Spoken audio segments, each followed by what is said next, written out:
بسم اللہ الرحمن الرحیم۔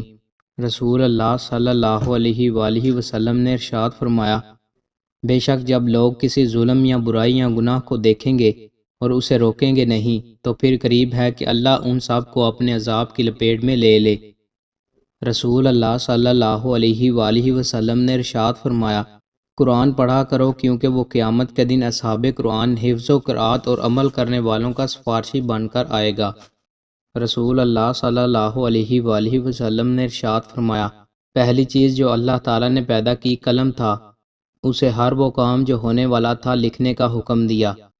رسول اللہ صلی اللہ علیہ وآلہ وسلم نے ارشاد فرمایا، اہل مدینہ کے ساتھ جو شخص بھی فریب کرے گا وہ اس طرح گھل جائے گا جیسے نمک میں پانی گھل جایا کرتا ہے۔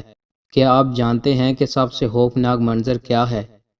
رسول اللہ صلی اللہ علیہ وآلہ وسلم نے ارشاد فرمایا کہ اللہ کی قسم قبر سے زیادہ خوفناک منظر میں نے کبھی نہیں دیکھا۔ دوستوں، مزید اچھی ویڈیوز کے لیے ہمارے چینل کو سبسکرائب لازمی کریں۔ بہت شکریہ۔